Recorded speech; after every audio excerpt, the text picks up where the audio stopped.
Assalamualaikum warahmatullahi wabarakatuh. Waalaikumsalam Waalaikumsalam warahmatullahi warahmatullahi wabarakatuh. wabarakatuh. Alhamdulillahirabbil alamin wa bihi nasta'inu ala umuri dunya waddin.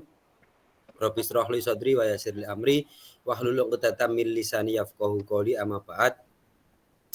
Bapak Ibu guru hebat yang saya hormati dan berbahagia serta kepada Bu Ninik Maftuhah, calon guru penggerak angkatan 11 dari Kabupaten Lamongan yang saya hormati. Pada malam hari ini perkenankan saya selaku moderator pada acara diseminasi modul 1.4 budaya positif yang akan disampaikan oleh calon guru penggerak angkatan 11 dari Kabupaten Lamongan atas nama Bu Ninik Maftuhah SPD dari SD Negeri Kepong Bulumargi akan memandu mengawal jalannya diseminasi pada malam hari ini. Puji syukur kehadirat Allah Subhanahu wa Ta'ala atas limpahan rahmatnya serta hidayahnya sehingga sampai pada hari ini, sampai pada malam hari ini kita semua masih diberikan kesehatan, masih diberikan kekuatan sehingga kita bisa menambah ilmu atau menggali ilmu sebanyak-banyaknya sebagai guru melalui acara diseminasi yang akan dilaksanakan oleh Bu Ninik Maftuhah pada malam hari ini. Sholawat serta salam dan ucapan Allahumma sholli ala Sayyidina Muhammad wa ala ali Sayyidina Muhammad patutlah kita aturkan kepada junjungan kita Nabi besar Nabi Muhammad Sallallahu Alaihi Wasallam. Bapak Ibu guru hebat yang berbahagia, tidak perlu panjang lebar lagi. Perkenankan saya sebagai moderator membacakan susunan acara pada malam hari ini. Acara yang pertama adalah pembukaan, acara yang kedua adalah acara inti yaitu diseminasi modul 1.4 budaya positif yang akan disampaikan oleh Bu Ninik Maftuhah SPD dari Kabupaten Lamongan. Acara yang ketiga nanti adalah refleksi serta acara yang keempat penutup atau doa. Baik Bapak Ibu guru hebat semuanya, sebelumnya kita mulai dulu acara pada malam hari ini dengan bacaan Fatihah. Syiril Fatihah. A'udzubillahi minasyaitonir Bismillahirrahmanirrahim. Alhamdulillah. Ya karena butuh iya karena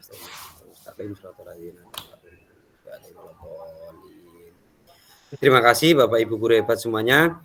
Acara yang kedua yaitu acara inti penyampaian diseminasi modul 1.4 budaya positif calon guru penggerak angkatan 11 yang akan disampaikan oleh Bu Ninik Maftuhah dari SD Negeri Kepong Bulumargi Kecamatan Babat.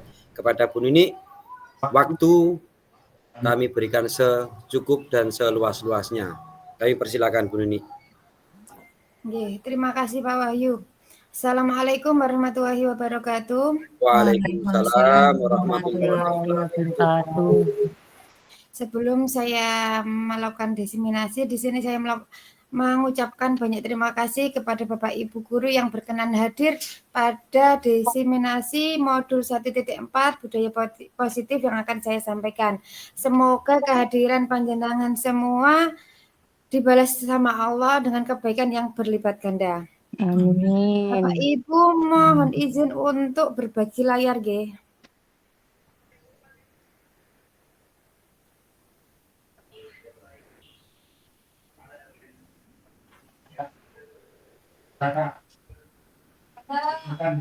Bapak Ibu napa sampun niku terlihat?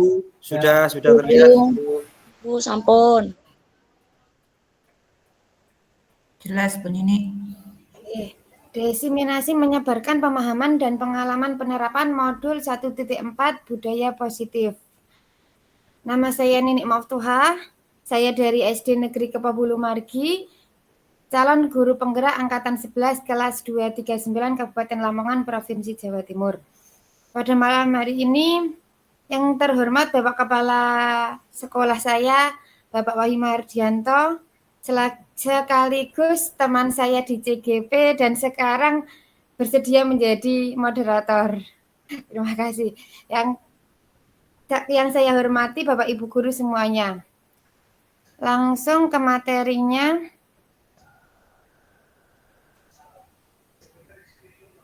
Budaya positif. Budaya positif adalah suatu pembiasaan yang bernilai positif. Budaya positif merupakan perwujudan dari nilai-nilai atau keyakinan universal yang diterapkan di sekolah. Budaya positif di sekolah tidak dapat diciptakan secara instan. Dalam penerapan budaya positif di sekolah diperlukan tuntunan dan teladan dari seorang guru. Budaya positif diawali dengan perubahan paradigma tentang teori kontrol. Ketika kita mau menciptakan budaya positif di sekolah, maka siswa itu butuh tuntunan dan teladan dari kita sebagai seorang guru. Nah, budaya positif ini bisa diawali dengan perubahan paradigma tentang teori kontrol. Sekarang coba kita bayangkan, coba bayangkan Anda bersama teman Anda akan melakukan kegiatan cobalah buka. Anda adalah A. Tugas Anda adalah mengepalkan salah satu tangan Anda. Coba Anda bayangkan bahwa Anda menyimpan sesuatu yang sangat berharga di dalam kepalan tangan Anda. Anda perlu menjaga benda tersebut sekuat tenaga Anda, karena begitu pentingnya untuk kehidupan Anda. Sedangkan teman Anda, yaitu si B, mencoba dengan segala cara untuk membuka kepalan tangan Anda. Teman Anda membujuk, menghardik, mengintimidasi, memarahi, menggoda, menggelitik, bahkan menawari Anda dengan uang agar Anda bersedia membuka kepalan tangan Anda. Apapun dilakukan oleh si B untuk mempengaruhi Anda membuka tangan Anda. Nah, ketika ada pertanyaan seperti ini, apakah Anda membuka kepalan tangan Anda?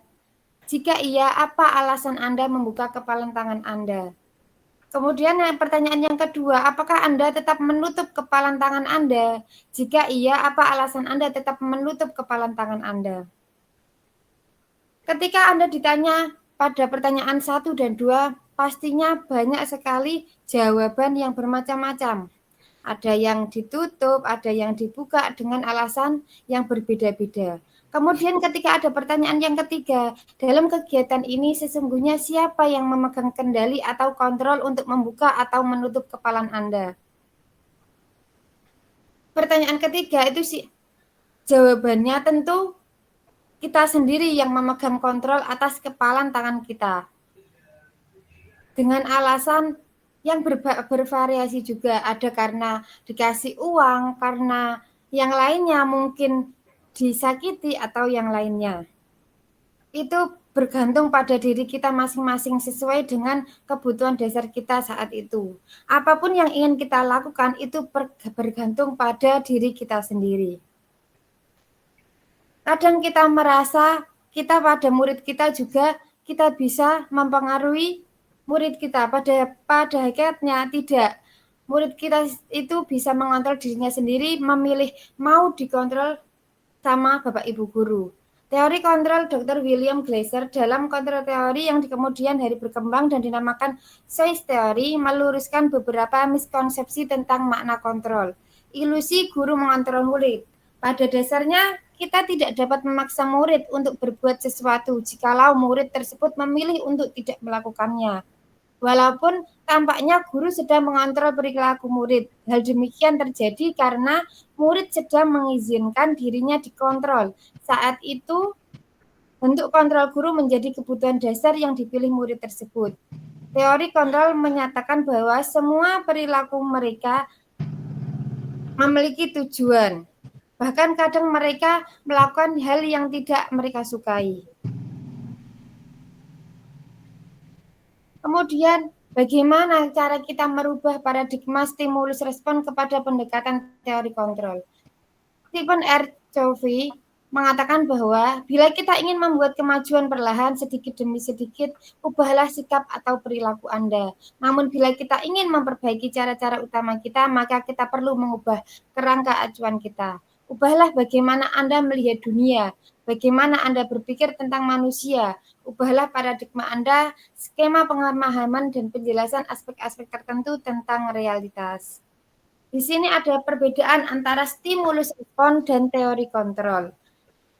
Yang biasanya kita lakukan itu kita dalam stimulus respon. kita berpikir bahwa kebutuhan semua orang itu sama. Padahal menurut teori kontrol, kebutuhan kita itu berbeda-beda. Kemudian pada stimulus respon, semua orang melihat itu sama. Padahal teori kontrol mengatakan bahwa setiap orang itu memiliki gambaran yang berbeda. Stimulus respon menjelaskan bahwa kita mencoba mengubah orang agar berpandangan sama dengan kita. Kalau kita menerapkan teori kontrol, kita berusaha memahami pandangan orang lain tentang dunia. Kemudian yang keempat, dalam stimulus respon, perilaku buruk dilihat sebagai suatu kesalahan. Tapi dalam teori kontrol, semua perilaku itu memiliki tujuan tertentu. Kemudian pada stimulus respon, orang lain bisa mengontrol saya. Sedangkan pada teori kontrol hanya ada Anda yang bisa mengontrol diri Anda. Yang keenam, saya bisa mengontrol orang lain. Padahal pada teori kontrol, Anda tidak bisa mengontrol orang lain. Karena setiap diri orang itu hanya bisa mengontrol dirinya sendiri. Kemudian yang selanjutnya, stimulus respon, pemaksaan ada pada saat bujukan gagal. Sedangkan pada teori kontrol, kolaborasi dan konsensus menciptakan pilihan baru.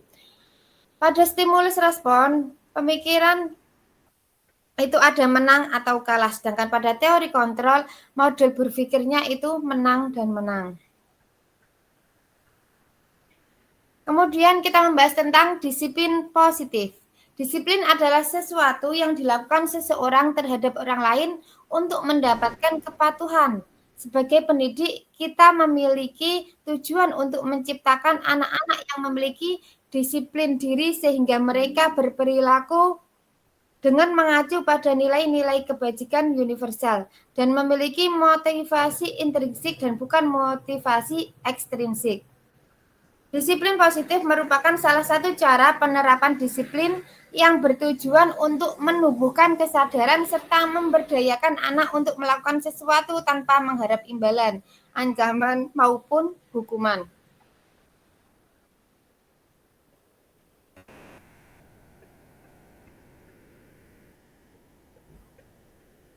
Di sini kan disiplin positif itu mengacu pada nilai-nilai kebajikan. Kemudian dijelaskan bahwa banyak sekali organisasi yang mempunyai nilai-nilai kebajikan yang sudah diyakini, seperti nilai kebajikan yang diyakini oleh guru-guru di Indonesia yang ingin diwujudkan untuk anak-anak Indonesia, yang biasa kita kenal dengan profil pelajar Pancasila, yakni ada nilai beriman bertakwa kepada Tuhan Yang Maha Esa dan berakhlak mulia. Yang kedua, mandiri. Yang ketiga, bernalar kritis. Yang keempat, berkebinekaan global.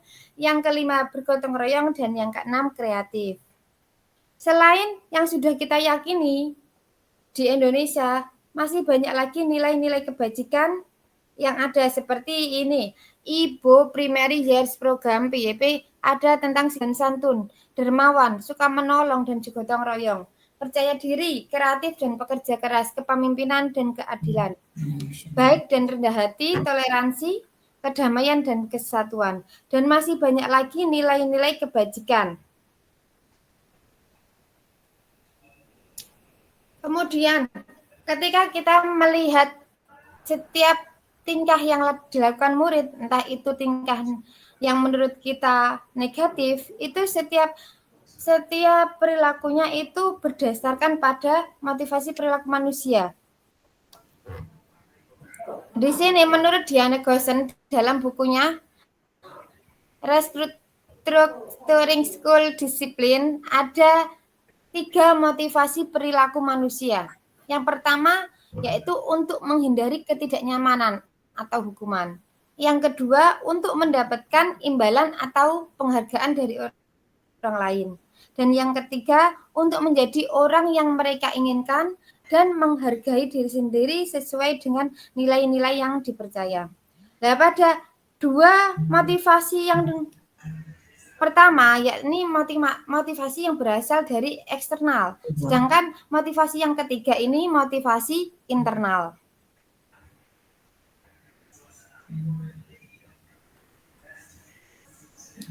Kemudian untuk yang pertama, penjelasannya untuk yang pertama, motivasi untuk menghindari ketidaknyamanan atau hukuman.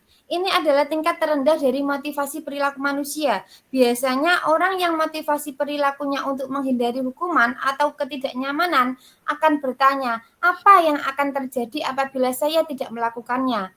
Mereka sedang menghindari permasalahan yang mungkin muncul dan berpengaruh pada mereka secara fisik, psikologis maupun tidak terpenuhinya kebutuhan mereka. Bila mereka tidak melakukan tindakan tersebut. Ini biasanya yang sering saya jumpai pada murid-murid saya.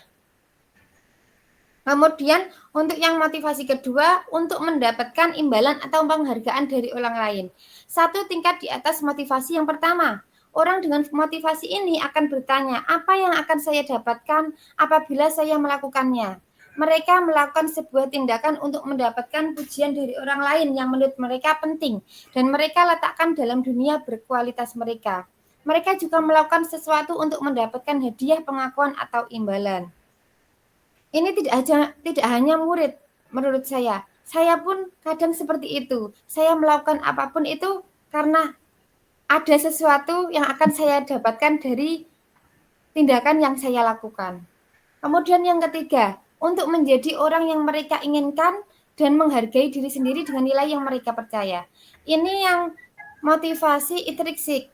Orang dengan motivasi ini akan bertanya, akan menjadi orang yang seperti apa apabila saya melakukannya. Mereka melakukan sesuatu karena nilai-nilai mereka yakini dan hargai. Dan mereka melakukannya karena mereka ingin menjadi orang yang melakukan nilai-nilai yang mereka yakini tersebut. Ini adalah motivasi yang akan membuat seseorang memiliki disiplin positif karena motivasi berperilakunya bersifat internal, bukan eksternal. Sedangkan dari penerapan disiplin positif itu mempunyai tujuan bahwasanya tujuan dari disiplin positif itu untuk menanamkan motivasi yang ketiga pada murid-murid kita, yaitu untuk menjadi orang yang mereka inginkan dan menghargai diri sendiri dengan nilai-nilai yang mereka percaya. Ketika murid-murid kita memiliki motivasi tersebut, mereka telah memiliki motivasi intrinsik yang berdampak jangka panjang. Motivasi yang tidak akan terpengaruh pada adanya hukuman atau hadiah. Mereka akan tetap berperilaku baik dan berlandaskan nilai-nilai kebajikan karena mereka ingin menjadi orang yang menjunjung tinggi nilai-nilai yang mereka hargai.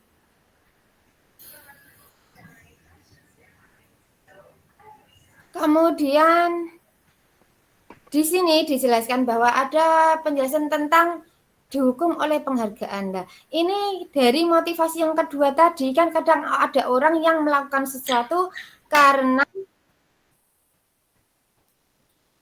mendapatkan penghargaan dari orang lain. Nah, di sini dijelaskan bahwa kadang ada penjelasan bahwa dihukum oleh penghargaan. Penghargaan itu tidak memberikan efek yang positif, tapi kadang malah menghukum. Di sini maksudnya seperti apa? Saat kita berulang kali menjanjikan hadiah kepada anak-anak agar berperilaku bertanggung jawab atau kepada seorang murid agar mempelajari sesuatu yang baru atau kepada seorang karyawan agar melakukan pekerjaan yang berkualitas, kita sedang berasumsi mereka tidak dapat melakukannya atau mereka tidak akan memilih untuk melakukannya. Itu menurut Alfigon. Kepada Bapak Ibu ada yang bergabung belum bisa.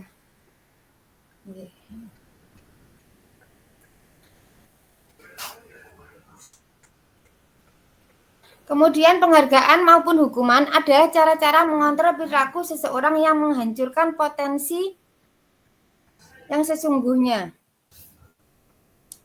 Kemudian di sini juga seharusnya kita harus lebih berhati-hati dengan penghargaan. Kenapa harus berhati-hati? Karena penghargaan itu efektif kalau digunakan dalam jangka waktu pendek. Jika kita menggunakan penghargaan lagi dan lagi, maka orang tersebut akan bergantung pada penghargaan yang diberikan, serta kehilangan motivasi dari dalam.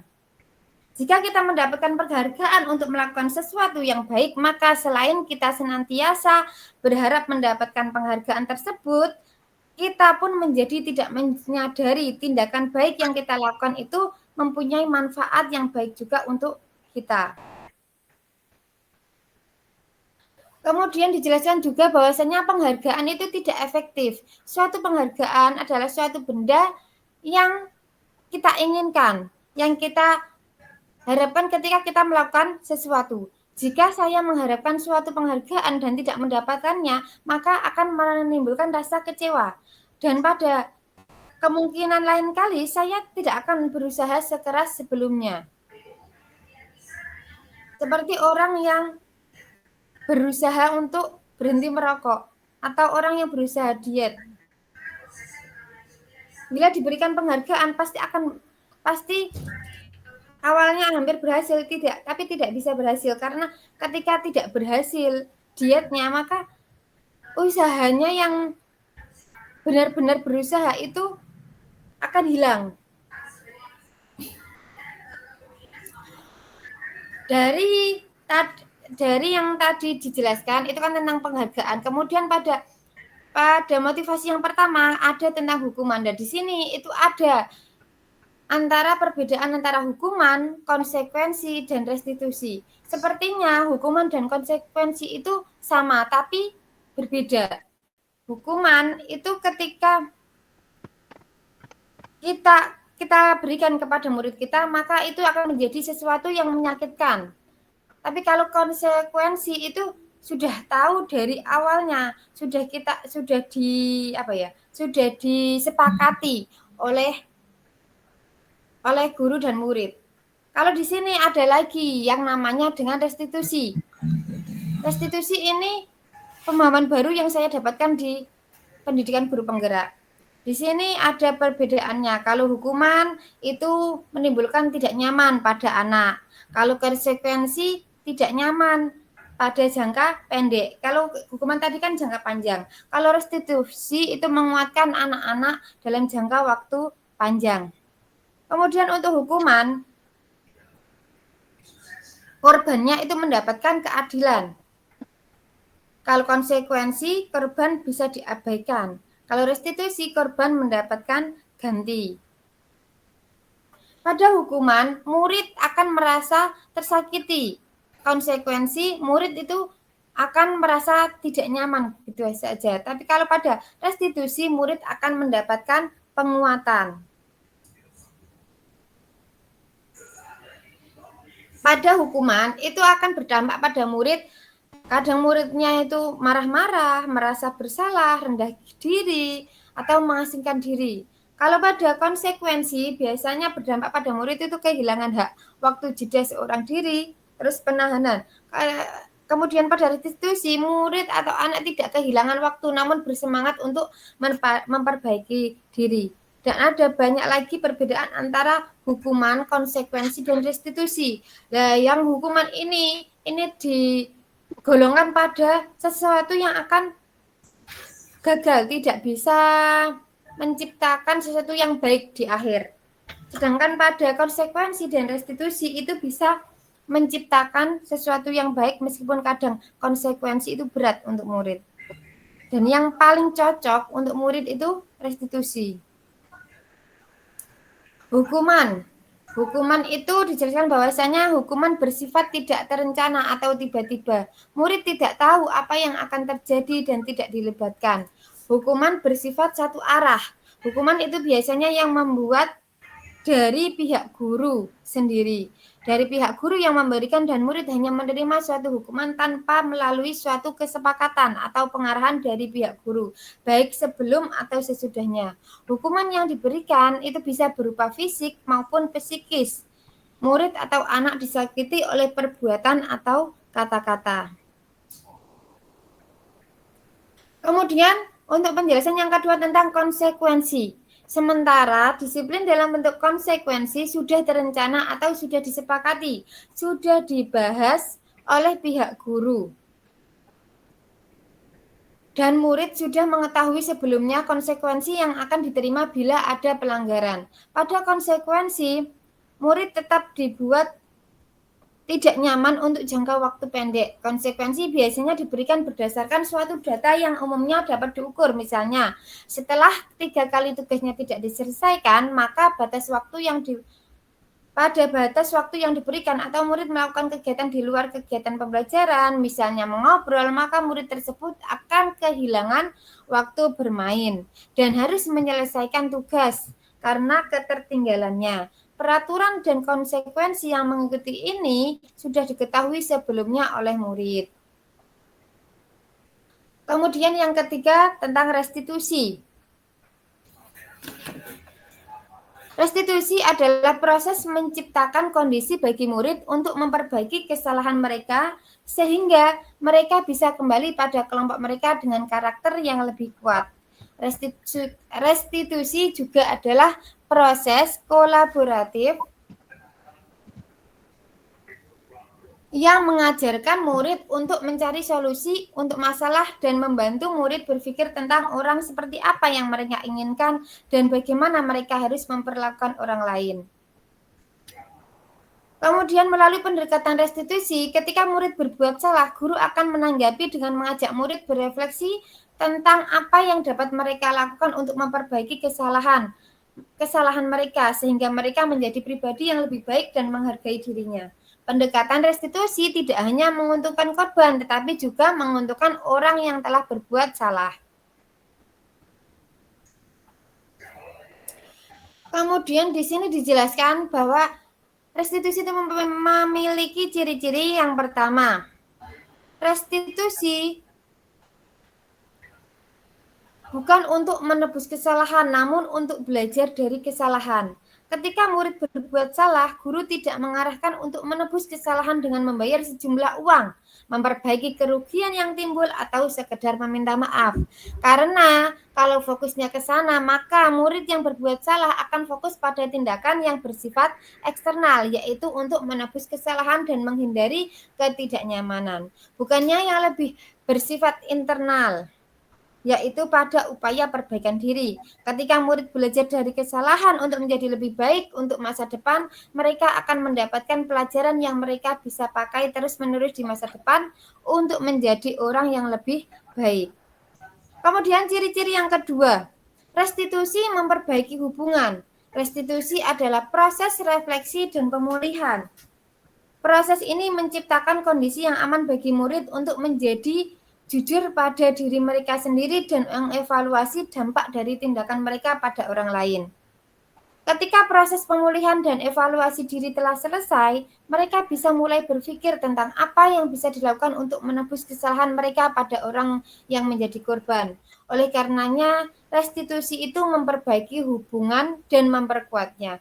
Restitusi juga membantu murid-murid dalam hal mereka ingin menjadi orang seperti apa dan bagaimana mereka ingin diperlakukan. Ciri-ciri yang ketiga, restitusi adalah penawaran, bukan paksaan. Restitusi yang dipaksa bukanlah restitusi yang sebenarnya, tapi konsekuensi. Memaksa melakukan restitusi bertentangan dengan perkembangan moral, yaitu kebebasan untuk membuat pilihan. Oleh karena itu, penting bagi guru untuk menciptakan kondisi yang membuat murid bersedia menyelesaikan masalah dan berbuat lebih baik lagi dan berkata, tidak apa-apa kok berbuat salah, itu manusiawi. Semua orang pasti pernah berbuat salah. Pembicaraan ini bersifat tawaran, bukan paksaan, bukan mengatakan, kamu harus melakukan ini, kalau tidak maka ada hukumannya. Kemudian ciri-ciri yang keempat, restitusi menuntun untuk melihat ke dalam diri. Dalam proses restitusi, kita akan melihat adanya ketidakselarasan antara tindakan murid yang berbuat salah dan keyakinan mereka tentang orang seperti apa yang mereka inginkan. Untuk membimbing proses pemulihan diri, guru bisa bertanya kepada mereka, kamu ingin menjadi orang seperti apa? Ketika murid sudah dibimbing untuk mengeksplorasi orang seperti apa yang mereka inginkan, guru bisa mulai bertanya tentang kejadiannya, seberapa sering hal ini terjadi, apa yang ia lakukan, ia berada di mana. Murid tidak akan berbohong kepada guru. Kemudian ciri-ciri yang kelima, restitusi mencari kebutuhan dasar yang mendasari tindakan. Untuk membantu murid mengenali kebutuhan dasarnya, guru bisa meminta mereka mengenali perasaan mereka. Perasaan sedih dan kesepian menunjukkan adanya kebutuhan cinta dan kasih sayang yang tidak terpenuhi. Perasaan dipaksa atau terlalu banyak beban menunjukkan kurangnya kebutuhan akan kebebasan. Perasaan takut akan kelelahan, kelaparan menunjukkan pada kita kalau kita merasa tidak aman. Perasaan bosan menunjukkan kurang terpenuhinya kebutuhan akan kesenangan. Kemudian ciri-ciri selanjutnya, restitusi itu fokus pada karakter bukan tindakan. Dalam proses restitusi diri, maka murid akan menyadari dia sedang menjadi orang yang seperti apa. Itu adalah menunjukkan fokus pada penguatan karakter. Ketika guru membimbing murid untuk penguatan karakter, guru akan mengatakan, Ibu atau Bapak tidak terlalu mempermasalahkan apa yang kamu lakukan hari ini.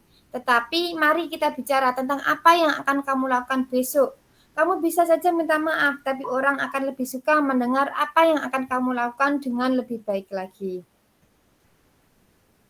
Kemudian untuk ciri-ciri yang ketujuh, restitusi menguatkan. Bisakah momen ketika murid melakukan kesalahan menjadi sebuah momen yang baik? Jawabannya tentu bisa, asalkan ia bisa belajar dari kesalahan itu. Apa maksud dari kalimat kita bisa lebih kuat setelah kita belajar dari kesalahan? Lebih kuat di sini maksudnya bukan menekan perasaan kita dalam-dalam. Kuat di sini artinya menyadari apa yang bisa murid ubah dan murid benar-benar mengubahnya. Guru bisa bertanya, apa yang dapat kamu ubah dari dirimu sendiri? Bagaimana kamu akan berubah? Kemudian ciri-ciri yang ke-8. Restitusi fokus pada solusi. Dalam restitusi, guru menstabilkan identitas murid dengan mengatakan kita tidak fokus pada kesalahan. Bapak Ibu tidak tertarik untuk mencari siapa yang benar, siapa yang salah. Tapi restitusi itu mencari solusi dari permasalahan yang ada. Kemudian ciri-ciri yang 9, restitusi itu mengembalikan murid yang berbuat salah pada kelompoknya. Ketika anak berbuat salah, kita tidak bisa memotivasi anak untuk menjadi baik. Kita hanya bisa menciptakan kondisi agar mereka bisa melihat ke dalam diri mereka. Kita seharusnya mengajari mereka untuk menyelesaikan masalah mereka dan berusaha mengembalikan mereka ke kelompok mereka dengan karakter yang lebih kuat.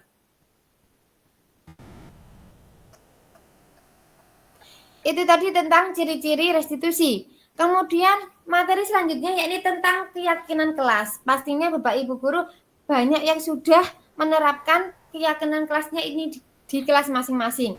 Karena materi tentang budaya positif itu sudah pastinya sudah banyak Bapak Ibu pahami ketika mengikuti pengimbasan guru penggerak. Saya yakin Bapak guru hebat pasti sudah pernah menerapkan ilmu yang didapatnya ketika mengikuti pengimbasan guru penggerak.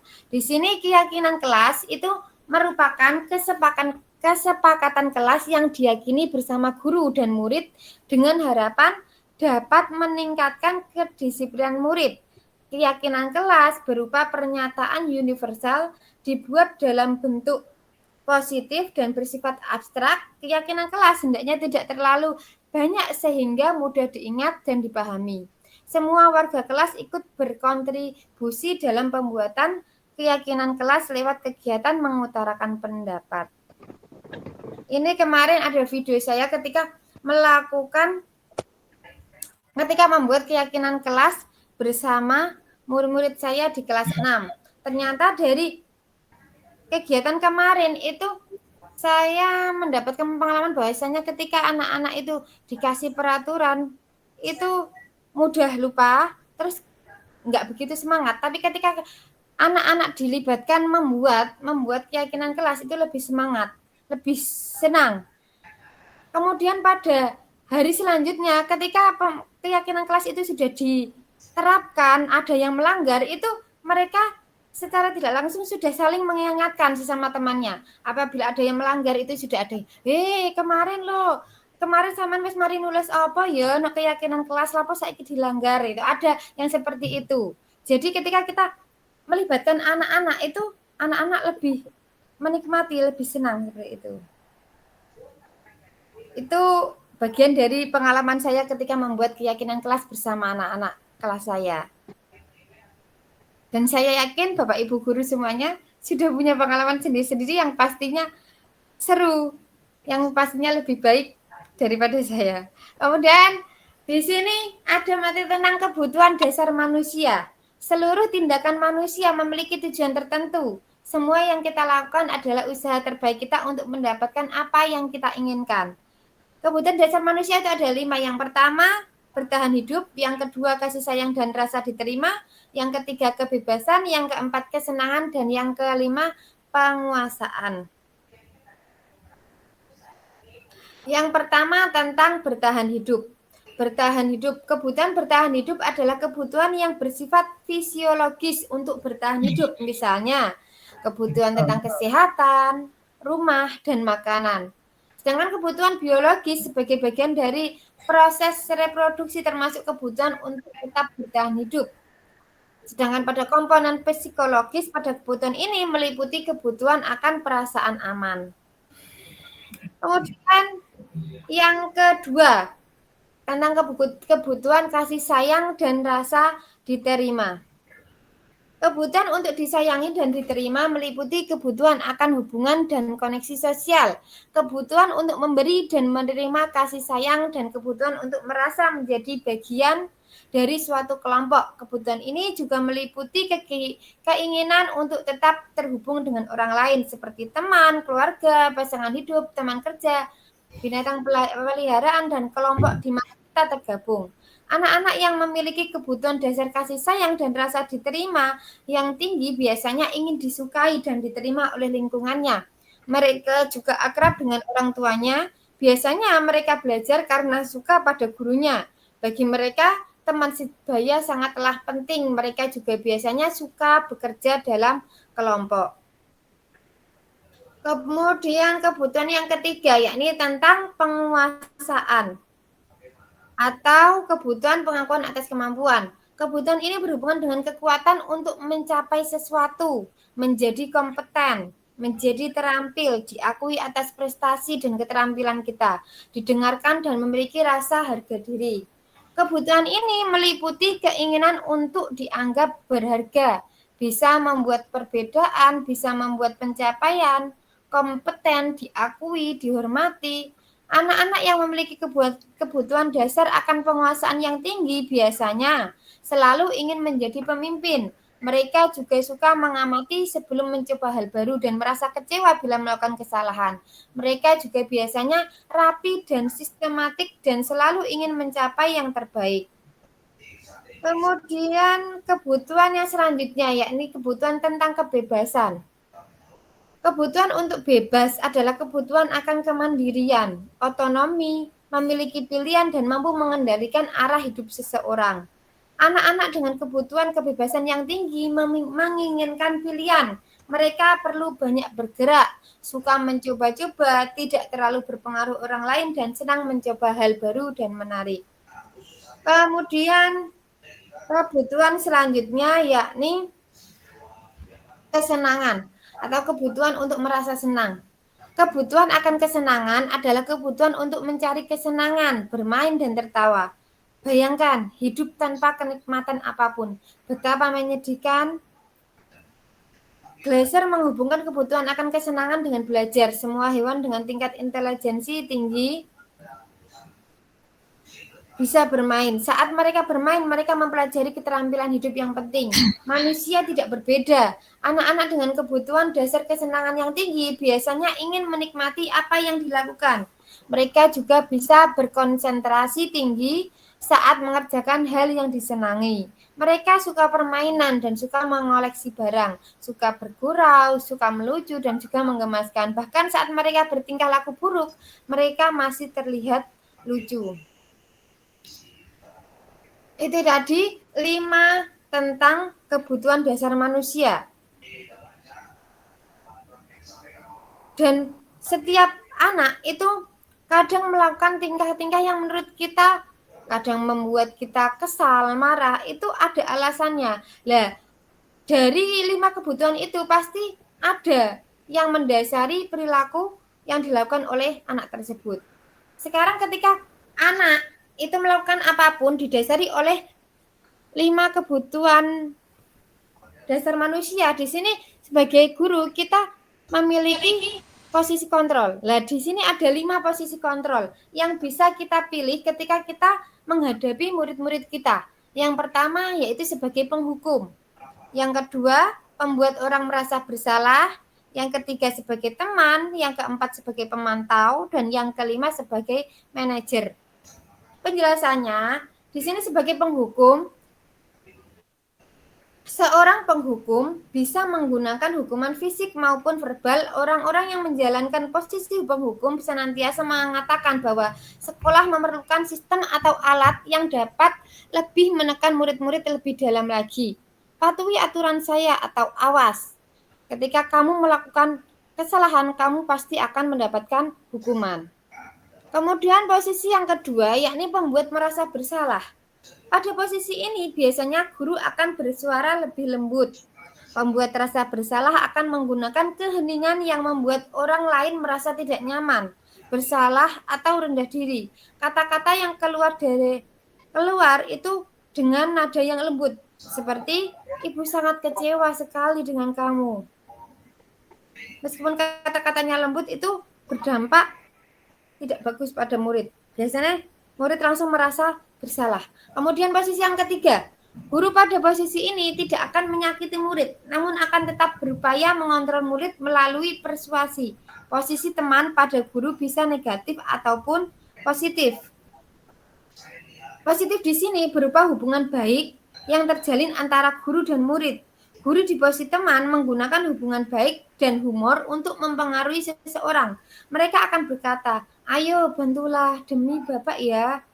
Hal negatif dari posisi teman adalah bila suatu saat guru tersebut tidak membantu, maka murid akan kecewa dan berkata, saya pikir Bapak teman saya. Murid merasa dikecewakan dan tidak mau lagi berusaha. Hal lain yang mungkin timbul adalah murid hanya akan bertindak untuk guru tertentu dan tidak untuk guru lainnya. Murid akan bergantung pada guru tersebut. Kemudian posisi yang keempat, yakni posisi pemantau. Pada posisi pemantau, memantau itu berarti mengawasi. Pada saat kita mengawasi, kita bertanggung jawab atas perilaku orang-orang yang kita awasi. Posisi pemantau berdasarkan pada peraturan-peraturan dan konsekuensi. Dengan menggunakan sanksi atau konsekuensi, kita dapat memisahkan hubungan pribadi kita dengan murid. Sebagai seorang yang menjalankan posisi pemantau, pertanyaan yang diajukan oleh seorang pemantau yaitu, peraturannya apa? Apa yang telah kamu lakukan? Sanksi atau konsekuensinya apa? Seorang pemantau sangat mengandalkan perhitungan, catatan, data yang dapat digunakan sebagai bukti atas perilaku seseorang. Posisi ini akan menggunakan stiker, slip catatan, daftar cek. Posisi pemantau sendiri berawal dari teori stimulus respon yang menunjukkan tanggung jawab guru dalam mengontrol murid. Kemudian posisi yang terakhir, posisi yang menurut saya paling bagus ketika diterapkan di sekolah. Tapi juga saya masih belum bisa 100% berhasil memerankannya. Di sini yakni posisi sebagai manajer. Posisi di mana guru berbuat sesuatu bersama dengan murid, mempersilahkan murid mempertanggungjawabkan perilakunya, mendukung murid agar dapat menemukan solusi atas permasalahannya sendiri. Seorang manajer telah memiliki keterampilan di posisi teman maupun pemantau, dan dengan demikian bisa jadi di waktu-waktu tertentu kembali kepada kedua posisi tersebut bila diperlukan. Namun bila kita menginginkan murid-murid kita menjadi manusia yang merdeka, mandiri, dan bertanggung jawab, maka kita perlu mengacu kepada restitusi yang dapat menjadikan murid kita seorang manajer bagi dirinya sendiri. Di manajer, murid diajak untuk menganalisis kebutuhan dirinya maupun kebutuhan orang lain. Di sini penekanan bukan pada kemampuan membuat konsekuensi, namun dapat berkolaborasi dengan murid bagaimana memperbaiki kesalahan yang ada. Pada posisi ini bisa dihubungkan dengan segitiga restitusi. Apa itu segitiga restitusi? Nanti di akhir ada penjelasannya. Sebelum menginjak materi selanjutnya, mari kita saksikan video yang memperlihatkan posisi kontrol sebagai guru. Ada 5 itu. Mari kita tonton terlebih dahulu. Sebentar. Dulu. Mana ini? Oh iya. Blur Bu Nini, blur. Nggih, bentar Bu. Niki napa suaranya bisa terdengar? Dengar. Belum. Bentar Bu. Ya.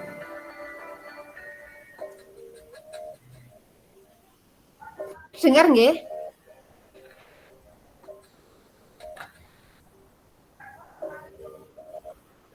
Naren! Sini kamu! Selamat pagi, Bu. Selalu terlambat. Kamu deh, pasti terlambat. Maaf, Bu. Saya... Apa coba? Alasan kamu apa lagi? Kapan sih kamu tidak terlambat? Malas sekali ya kamu jadi anak. Saya... Dasar pemalas. Gak kapok-kapok sih kamu. Sudah berapa kali terlambat? Sana, kamu keliling lapangan basket 2 kali. Kenapa saya harus keliling lapangan basket, Bu? Kenapa? Kamu mau lawan ibu? Berani-beraninya jawab. Sudah terlambat, masih berani jawab pula. Sekarang, keliling lapangan basket 5 kali sekalian. Biar kapok. Cepat. Pergi sana ke lapangan basket.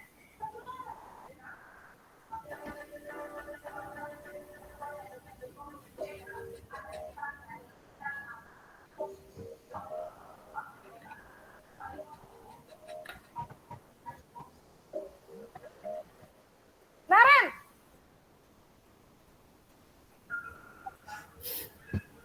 Selamat pagi, Bu. Naren. Kamu kenapa terlambat lagi, nak? Ya Tuhan, Naren. Kamu senang ya bikin ibu susah ya?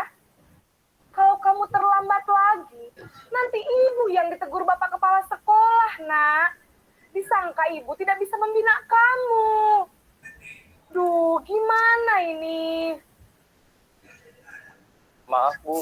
Duh, Gusti Naren. Kamu suka ya kalau ibu ditegur bapak kepala sekolah?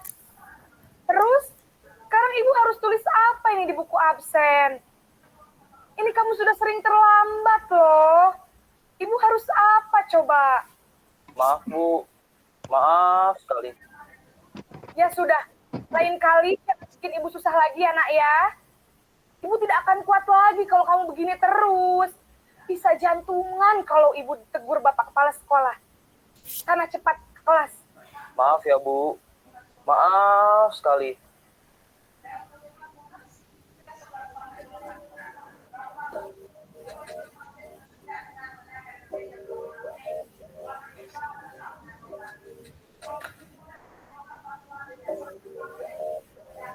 Naren!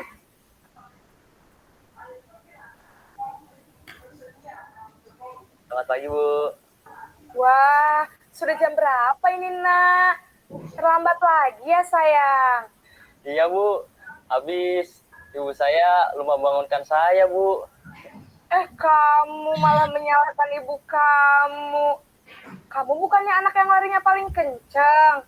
Kok terlambat sih? Iya, Bu. Saya memang terlambat bangun tadi. Jadi, biarpun saya lari kencang, tetap gak kekejar, Bu. Ya sudah sana. Nanti lain kali larinya lebih kencang lagi ya. Biar gak terlambat lagi. Bikin seneng ibu. Demi ibu. Bisa kan? Bisa lah, Bu. Ya sudah sana masuk kelas. Ibu beresin urusan absen kamu. Kamu ini ada-ada saja.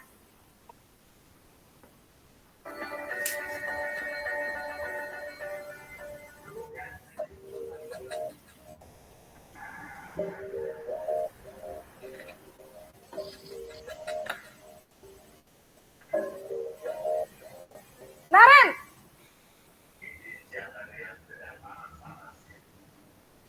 Selamat pagi, Bu. Naren, apa peraturan sekolah kita tentang jam berapa kita harus masuk sekolah, nak?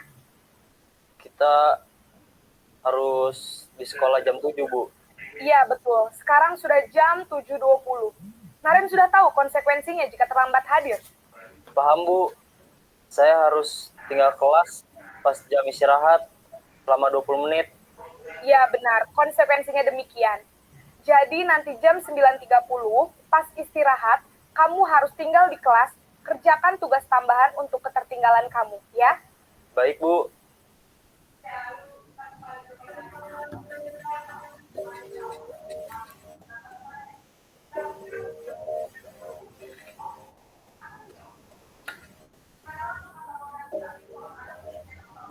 Naren!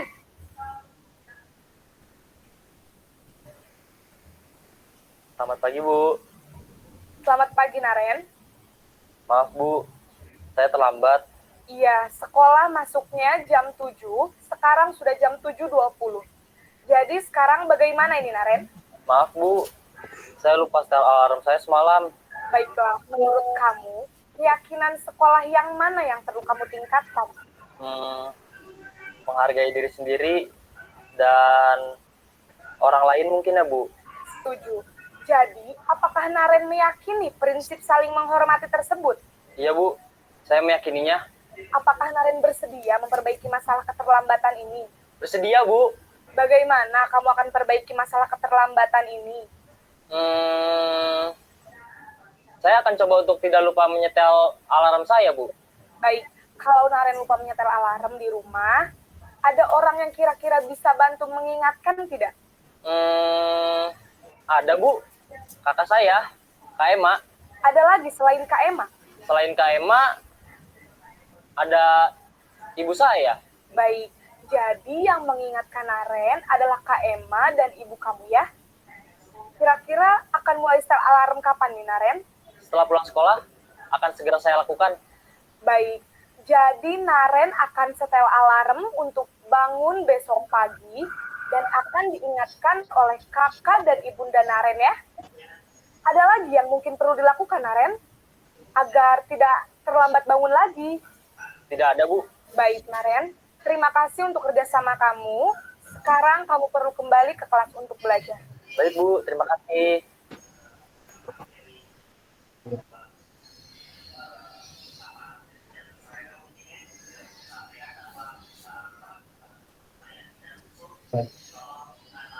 Sampun, alhamdulillah. Itu video yang menjelaskan tentang 5 posisi kontrol. Nah, di sini sekarang coba kita tebak.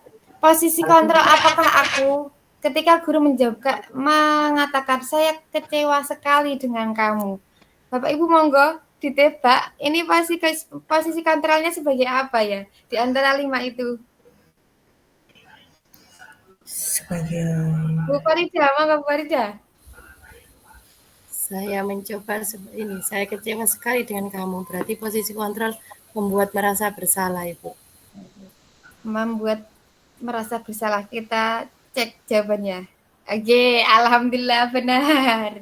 Kemudian yang kedua, posisi kontrol apakah aku? Kamu tidak pernah benar melakukannya. Sekarang keliling lapangan 3 kali. Posisi kontrol sebagai apa ya? Apa ini? Oh, Bu Vivin, maka Bu Vivin. Sebagai penghukum. Sebagai penghukum. Oke, alhamdulillah benar.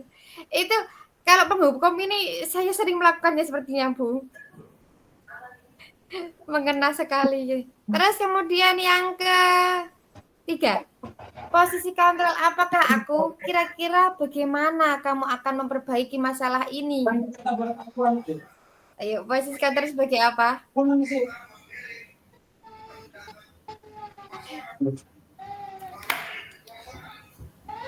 Apa, Bu Linda? sebagai teman kayaknya.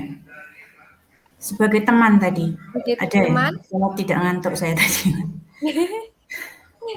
Apakah ada jawaban lain atau teman? Coba kita cek. Kira-kira bagaimana kamu akan memperbaiki masalah ini?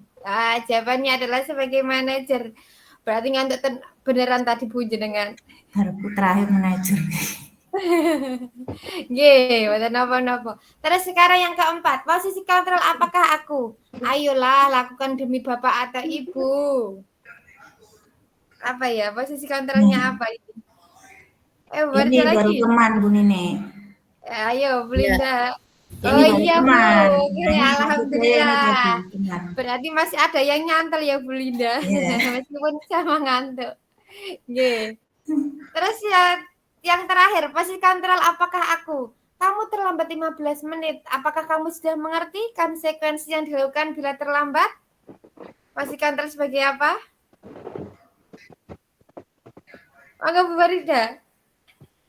Pemantau Ibu. Pemantau, kita cek jawabannya. Nggih, terima kasih. Alhamdulillah.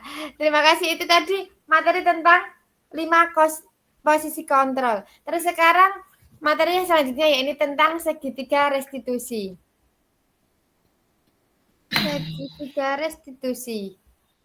Segitiga restitusi itu ada 3 langkah-langkahnya. Yang pertama yakni menstabilkan identitas. Bagian dasar dari segitiga bertujuan untuk mengubah identitas anak dari orang yang gagal karena melakukan kesalahan menjadi orang yang sukses. Anak yang melanggar peraturan karena sedang mencari perhatian adalah anak yang sedang mengalami kegagalan. Dia mencoba untuk memenuhi kebutuhan dasarnya namun ada benturan. Kalau kita mengkritik dia, maka kita akan tetap membuatnya dalam posisi gagal. Kalau kita ingin ia menjadi reflektif, maka kita harus meyakinkan si anak dengan cara mengatakan kalimat-kalimat ini. Di antaranya, berbuat salah itu tidak apa-apa. Kemudian, tidak ada manusia yang sempurna. Ada lagi, saya juga pernah melakukan kesalahan. Kemudian yang kedua, ada tahapan yakni validasi tindakan yang salah. Setiap tindakan kita dilakukan dengan suatu tujuan, yaitu memenuhi kebutuhan dasar. Kalau kita memahami kebutuhan dasar apa yang mendasari sebuah tindakan, kita akan bisa menemukan cara-cara paling efektif untuk memenuhi kebutuhan tersebut. Menurut teori kontrol, semua tindakan manusia, baik atau buruk, pasti memiliki maksud atau tujuan tertentu. Seorang guru yang memahami teori kontrol pasti akan mengubah pandangannya dari teori stimulus respon ke cara berpikir proaktif yang mengenali tujuan dari setiap tindakan. Kita mungkin tidak suka sikap seorang anak yang terus-menerus merengek, tapi bila sikap itu mendapat perhatian kita, maka itu telah memenuhi kebutuhan anak tersebut. Kalimat-kalimat di bawah ini mungkin terdengar asing buat guru, namun bila dikatakan dengan nada tanpa menghakimi akan menvalidasi kebutuhan mereka.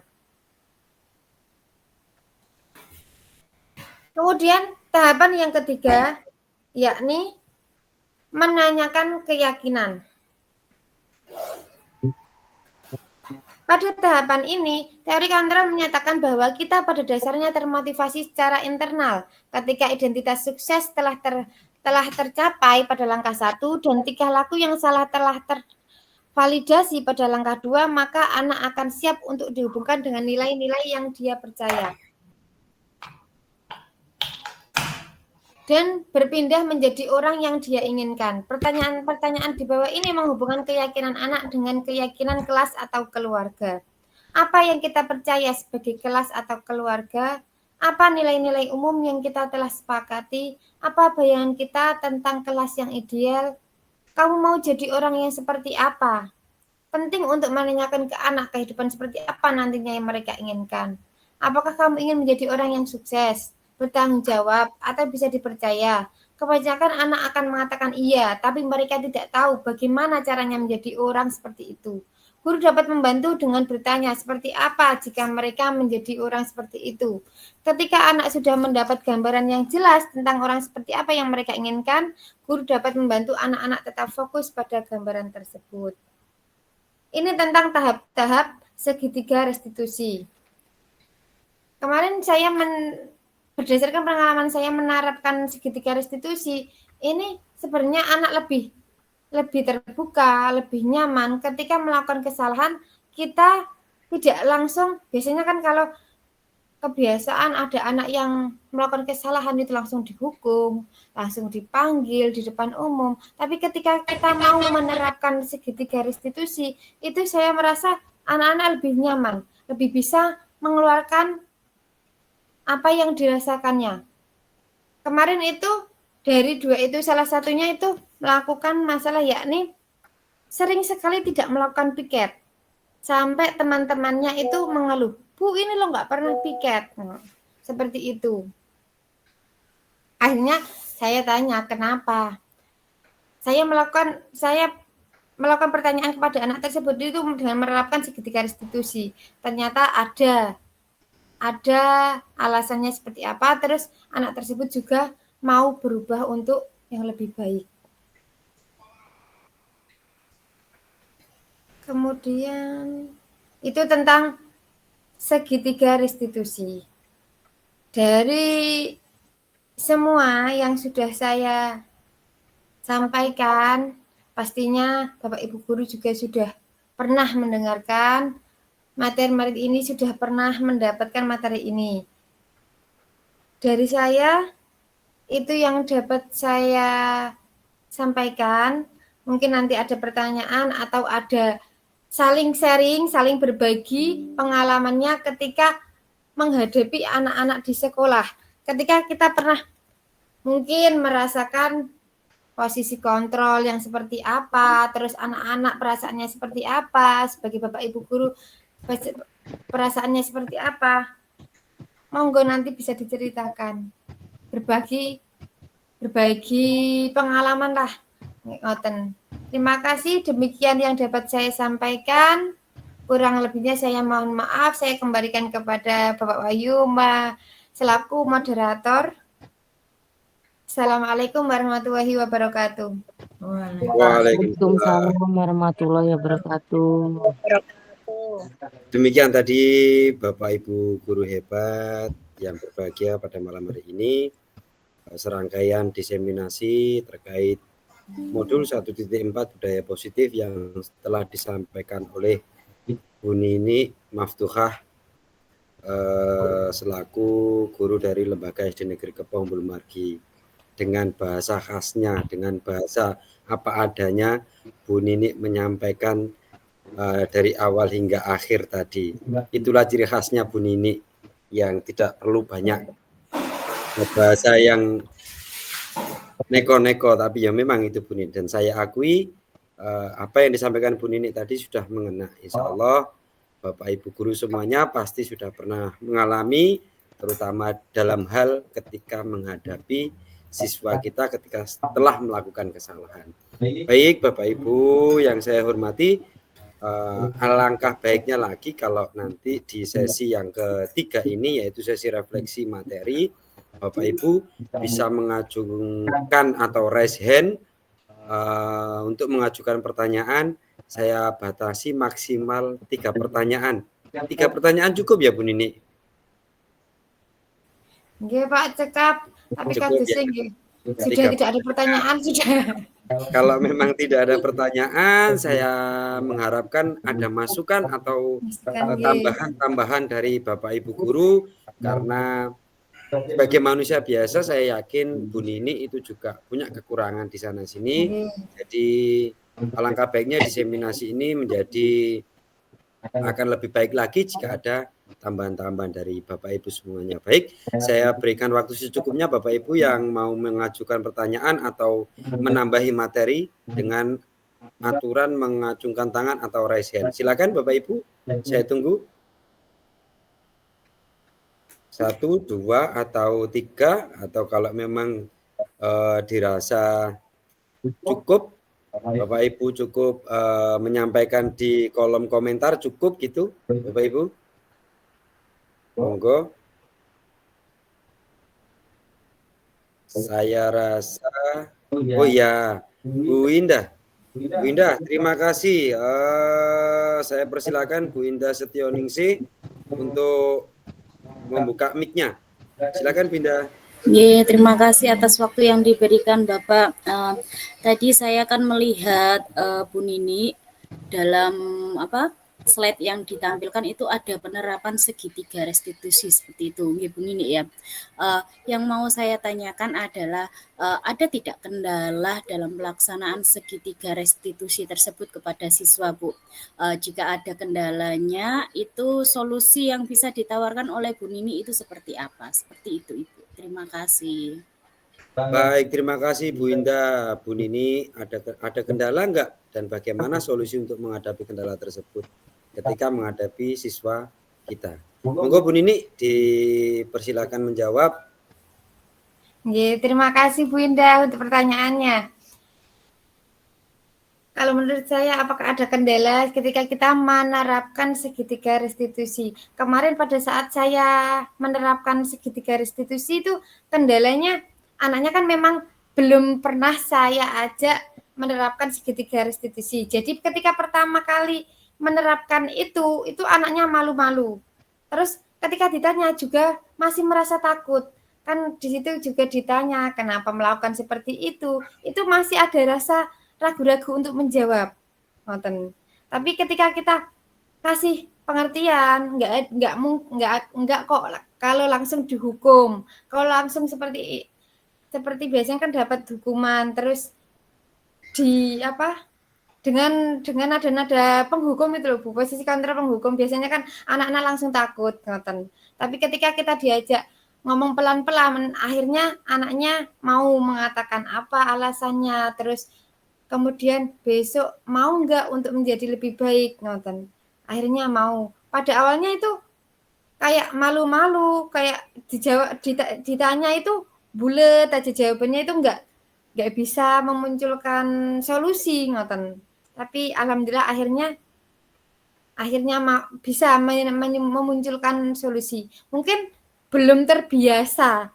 Jadi pertama-tama ya seperti itu hasilnya, masih malu-malu, masih ragu-ragu seperti itu Bu Indah. Mungkin Bu Indah juga punya pengalaman menghadapi anak-anaknya terus menerapkan segitiga restitusi karena panjenengan juga guru penggerak yang lebih dulu ya, mungkin pengalamannya lebih banyak dari saya. Bisa berbagi pengalaman Bu Indah. Baik. Sama-sama belajar. Oke. Baik Bu Nini, terima kasih Bu Indah. Bagaimana, apakah pertanyaan yang jenengan ajukan sudah terjawab oleh Bu Nini atau mungkin menambah bagi Bu Nini dan juga bagi kita semua? Monggo Bu Indah. Iya, sebenarnya saya tanya seperti itu tuh soalnya saya pernah ada pengalaman seperti itu Pak, dan ternyata anak-anak itu memang malu-malu. Pertama itu kayak ya, wah ini mau diapakan seperti itu kan, enggak tahu kan kok dipanggil tiba-tiba gitu mau diapakan. Nah, ternyata pengalamannya itu juga sama seperti itu. Terima kasih Pak. Baik, terima kasih Bu Indah. Mungkin garis bawahnya itu kan masih malu-malu ya Bapak Ibu. Malu-malu karena memang sebelumnya kita sering menggunakan teori kontrol atau posisi kontrol penghukum. Jadi ketika anak kita ajak berestitusi, anak-anak itu justru bertanya-tanya dalam hati.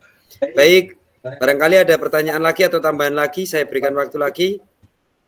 Satu pertanyaan mungkin atau satu tambahan, silakan raise hand Bapak Ibu. Monggo, nggak apa-apa, kita sharing saja Bapak Ibu. Artinya mana yang baik ya kita gunakan, dan momen-momen seperti ini itu sepertinya membantu sekali menambah ilmu juga bagi kita semuanya. Dengan diseminasi semacam ini yang sebelumnya kita kurang memahami, akhirnya kita sedikit lebih tahu, sedikit lebih mendapat pengalaman.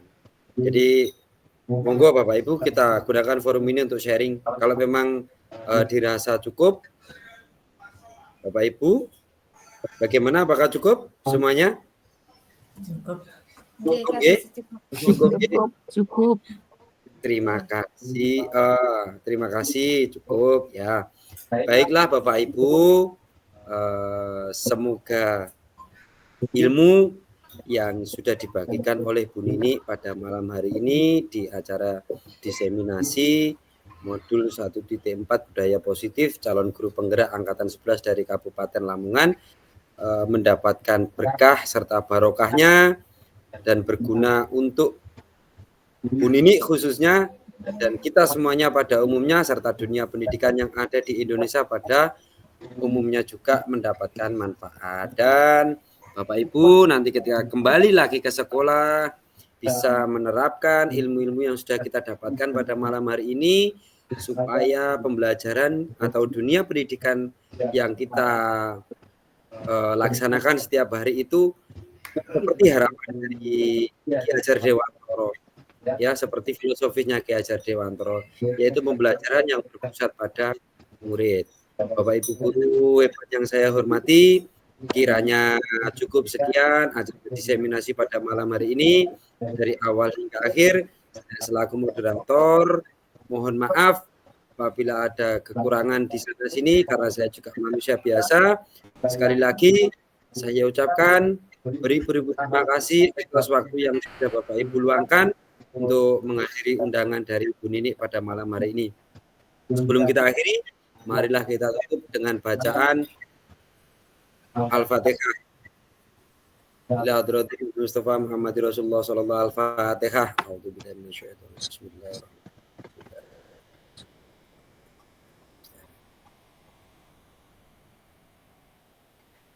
Amin, amin ya rabbal alamin. Bapak Ibu guru, terima kasih sekali lagi dan selamat beristirahat, selamat berakhir pekan. Semoga hari-harinya selalu bahagia dan bermanfaat bagi dunia pendidikan di Indonesia. Sekali lagi saya ucapkan billahi taufiq wal hidayah. Wassalamualaikum warahmatullahi wabarakatuh. Waalaikumsalam. Izin pamit Bapak Ibu.